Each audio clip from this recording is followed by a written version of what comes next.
Buenas tardes, Iglesia Cristiana Filadelfia San José y amigos que nos siguen a través de las redes sociales. Hoy quiero continuar y quiero compartirles la continuación de la reflexión bíblica que titulé ¿Cómo permanecer firme en un mundo no creyente? ¿Cómo permanecer firme en un mundo no creyente?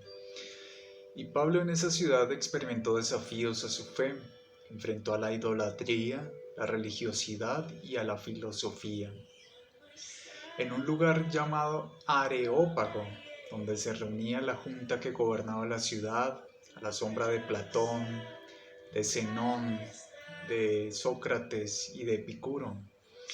Y Pablo estaba rodeado de la impresionante belleza arquitectónica de Atenas, pero sabía que esa humana sabiduría no era más que necedades, vanidad y orgullo sin el Señor Jesucristo.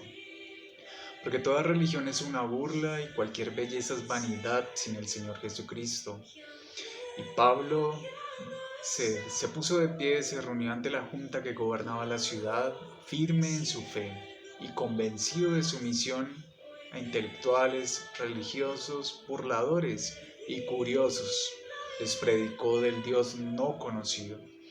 Hagamos un breve resumen de la anterior reflexión. Estuvimos hablando de los sucesos del apóstol Pablo, como lo relata el libro de Hechos en el capítulo 17. Y él se encontraba en la ciudad de Atenas.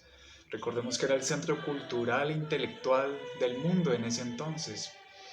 Y mientras llegaban Timoteo y Silas, Pablo estaba solo en la ciudad. ¿Y tú te has encontrado solo en la gran ciudad? Pues la prueba de tu carácter es lo que haces cuando estás solo o sola en una gran ciudad. Así que Pablo, mientras llegaban sus amigos, se pasea por las calles de Atenas y su espíritu está inquieto en él porque ve la profundidad de la depravación y la maldad en esta ciudad. Pablo vio a falsos maestros derramando droga religiosa para el alma. Vio templos de idólatras llenos, con gente vacía. Recuerde que Atenas era el centro cultural del mundo de ese entonces y la gloria de Atenas era impresionante. Pero Pablo vino a esta ciudad en la edad dorada de Pericles y era una ciudad aparentemente asombrosa. Pablo también veía hacia la colina llamada Acrópolis, en cuya cima estaba el edificio más imponente que había construido el hombre, el Partenón, dedicado a la diosa del sexo Atenea. Y en Atenas Pablo experimentó también desafíos a su fe porque tuvo que enfrentar a la supersticiosa idolatría. Y se dice que en esa época de Pablo se encontraban ídolos por todas partes, en donde se calcula que habían más de 30.000 dioses. También tuvo que enfrentar los religiosos de la época, es decir, que no solo tuvo que rebatir argumentos de los que llamaban a estos dioses, sino que también a los que creían en estos y que estaban conformes con su religiosidad. Pero también enfrentó a la sofisticada filosofía. ¿Y qué clase de filosofía era? Pues era en primer lugar la filosofía del placer. Lo vemos en Hechos capítulo 17, verso 18. Y algunos filósofos de los epicúreos, hagamos una pausa aquí. ¿Quiénes eran los epicúreos? Pues el filósofo Epicuro vivió unos 300 años antes de Cristo y su filosofía decía que usted sencillamente no puede verle sentido a la vida, sino que la búsqueda de la razón y de la pura verdad por medio de la razón es imposible. Por lo tanto, enseñaba Epicuro, goce de la vida, porque es lo único que tiene. Y dijo que la cosa más sabia es el placer, basado en su propia experiencia personal. Y en nuestros días, amigos, abundan los epicúreos, es decir, los amantes del placer, los que están en todo el mundo. ¿Y cuál es la filosofía de la mayoría de estas personas? Pues es la búsqueda del placer. Y aún en las páginas de la Biblia encontramos a uno que dijo, comamos y bebamos, alegrémonos porque mañana moriremos. Y eso es epicureísmo o hedonismo.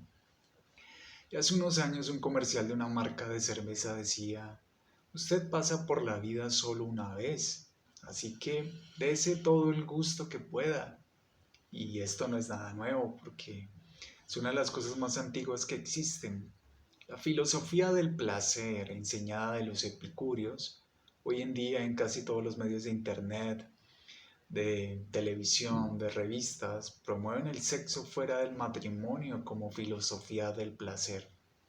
Pero también había la filosofía del orgullo. Entonces no solamente el placer, sino que el orgullo también se promovía. Lo vemos en el verso 18. Y de los estoicos. ¿Y quiénes eran los estoicos? Pues los que habían sido enseñados por Zenón. ¿Y qué enseñaba Zenón? Pues bueno, era algo así como el fatalismo, que no tenemos absolutamente nada que ver con lo que nos pasa. En realidad ellos eran panteístas, que creían que todo es Dios y Dios es todo. Por lo tanto, solo somos arrastrados por las circunstancias y la vida no tiene ningún significado real ni vital. Así que lo único que tenemos que hacer es soportar y aguantar lo que venga. Y bueno, el estoicismo esa era una forma de orgullo intelectual, que se burlaban de aquellos que creían tener una respuesta.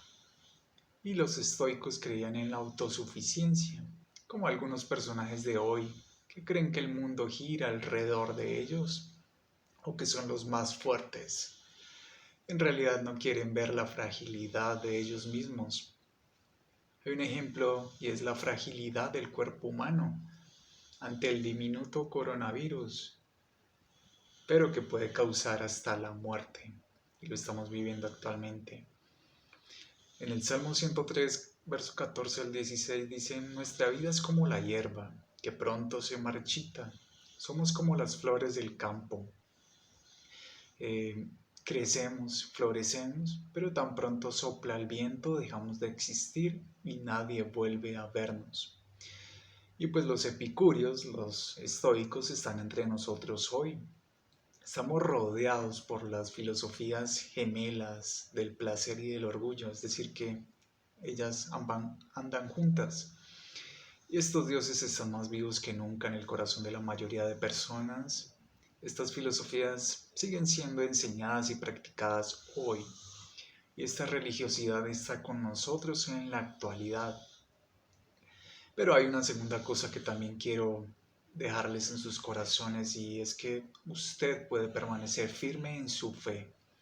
Deseo que crea esto de corazón porque algunos pueden decirle, esto no vale la pena, no vale la pena hacer el esfuerzo, nos enfrentamos a corrientes demasiado fuertes.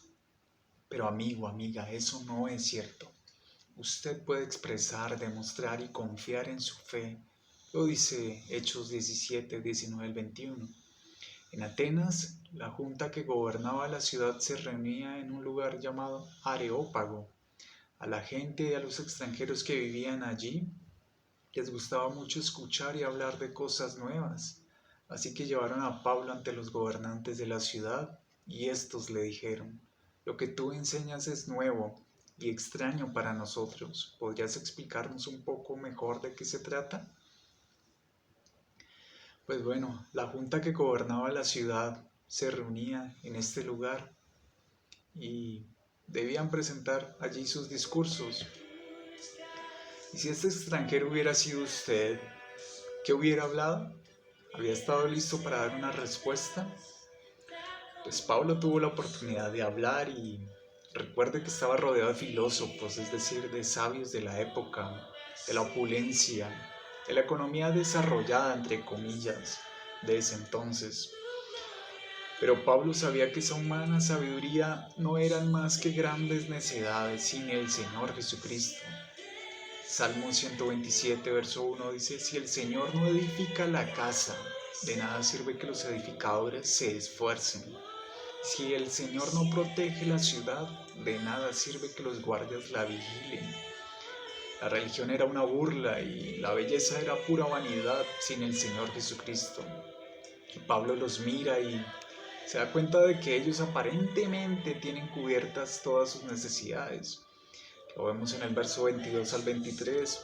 Pablo se puso de pie ante los de la junta y les dijo: habitantes de Atenas, he notado que ustedes son muy religiosos. Mientras caminaba por la ciudad vi que ustedes adoran a muchos dioses y hasta encontré un altar dedicado al Dios desconocido. Pues ese Dios que ustedes honran sin conocerlo es el Dios del que yo les hablo. Cuando Pablo estuvo caminando por Atenas vio ídolos en cada esquina y los atenienses también tenían un altar al Dios no conocido. Pues no querían ofenderle y debían adorarlo. Pero Pablo comienza a hablar de Dios, firme en su fe, en medio de un mundo no creyente. ¿Y usted qué hubiera dicho al respecto? Pues él dijo que Dios es el Dios creador. Lo dice en el verso 24 al 25. El Dios que hizo el mundo no habita, y todas las cosas que en él hay, siendo Señor del cielo y de la tierra, no habita en templos hechos por manos humanas, ni es honrado por manos de hombres, como si necesitase de algo, pues Él es quien da a todos vida y aliento y todas las cosas, pues Él está por encima de la creación. Ahora nosotros, como seres humanos, tendemos a poner nuestra mirada y confianza en las personas y en las cosas de este mundo. Y el mundo pasa y sus deseos, pero el que hace la voluntad de Dios permanece para siempre. Lo dijo el apóstol Juan en su primera carta, capítulo 2, verso 17. Y Pablo con esta sola declaración echó abajo a todos los dioses de la tierra. En otras palabras, no pueden condicionar a Dios con sus filosofías, religiosidad e idolatría. Pero también les dijo que Dios es el Dios creador, que Dios es un Dios de amor y de misericordia. Lo dijo en el verso 28. Él nos da poder para vivir y movernos, y para hacer lo que somos. Él nos ama, pero ¿por qué la idolatría es el pecado más grande? Pues amigos, porque Él es el rechazo del mismísimo propósito de la vida. ¿Y por qué existimos? ¿O se ha preguntado usted también por qué vinimos a la tierra? Pues Dios nos hizo para que le conozcamos y le amemos y le sirvamos. Amigo, amiga, en lo más profundo de tu corazón, tú sabes que fuiste hecho para conocerle, para amarle y para servirle. ¿Qué fue lo que dijo Pablo? Pues Dios es el Dios de la creación. Él nos da poder para vivir y movernos y para ser lo que somos. Y también habló de la salvación en el verso 31, porque Dios ha decidido ya el día en que juzgará a todo el mundo y será justo con todos. Dios eligió a Jesús para que sea el juez de todos y ha demostrado que eso es cierto al hacer que Jesús resucitara. Y bueno, Pablo estaba hablando de la resurrección, por lo tanto habla del Salvador que cumplió su misión, que murió entregando su vida por todos nosotros y que resucitó con poder demostrando ser el Hijo de Dios. Y Pablo no se avergonzó de hablar la palabra de Dios en esta gran ciudad, o tal vez tú te avergüenzas de él, de que te llamen cristiana o de que te tilden de loco, etc. Algunos llamaron a Pablo loco, charlatán, etc. Pero él igual habló. Y escuche, habrá desafíos a su fe, pero también habrá creyentes en su fe. Cuando usted comparte al Señor, hay gente que creerá en el Señor. Lo dice el verso 32 al 34. Cuando la gente oyó que Jesús había muerto y resucitado, algunos comenzaron a burlarse de Pablo, pero otros dijeron: mejor hablamos de esto otro día. Y Pablo salió de allí, pero algunos creyeron en Jesús y se fueron con Pablo. El Evangelio tiene el poder de cambiar vidas. Y hay varias respuestas al hablar de Dios. Primero habrá burla, lo que llaman hoy bullying, descrédito. ¿Tú estás listo para que se rían de tu fe? Pues muchos le temen a que se burlen de ellos. Y la burla es un arma que infunde temor. Ellos se burlaron de Pablo, aunque a él no le importó esto. Superaba al equivalente de hoy a un PhD en Harvard, pero estuvo firme, que incluso lo llamaran loco por amor a Cristo. Algunas mujeres en la iglesia son burla de sus esposos no creyentes, o algunos hombres de negocios que no hacen lo que hace la mayoría de la gente, los tildan de fanáticos, religiosos, santurrones, porque no practican lo malo. Y hubo unos famosos que intentaron burlarse de Dios y terminaron muy mal. John Lennon, durante su entrevista con una revista americana en 1966, él dijo, abro comillas, la cristiandad acabará, desaparecerá, yo estoy seguro, eso será bien, pero sus asuntos eran demasiado simples. Hoy nosotros somos más famosos que él. Y fue asesinado por un fan, le disparó 6 veces. Kristen Hewitt, abro comillas, dice, la Biblia es el peor libro que se ha escrito en la vida, afirmó esta periodista y animadora de origen jamaiquino. Y el 30 de junio de 2006 encontraron su cuerpo calcinado dentro de un vehículo cerca de la parroquia de Santa Catalina. Y se confirmó que fue asesinada en otro sitio y la dejaron ahí. Otro personaje cercano fue Hugo Chávez. Dijo, desde el fondo de mi alma y de mis vísceras, maldito seas, Estado de Israel, maldito seas, dijo. Pero este expresidente político y militar venezolano dijo esta frase en televisión nacional y días después, el martes 5 de marzo de 2013, Chávez falleció en el hospital militar debido a un cáncer muy invasivo. Y se burlaron de Pablo y también hubo demora porque algunos comenzaron a burlarse. Le dijeron, mejor hablamos de esto otro día en el verso 32. Aunque algunos de ustedes no se burlarán, quizás dirán, bueno, pues no hoy, tal vez mañana o en otra ocasión daré mi corazón a Jesús. Quizás cuando esté viejo, cuando esté vieja. Y esa es una de las formas favoritas del enemigo para hacerlo perder.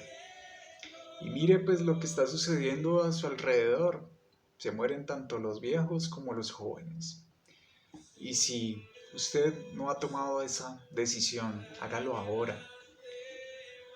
Hubo decisiones, la Biblia termina diciendo en el verso 34, pero algunos creyeron en Jesús y se fueron con Pablo.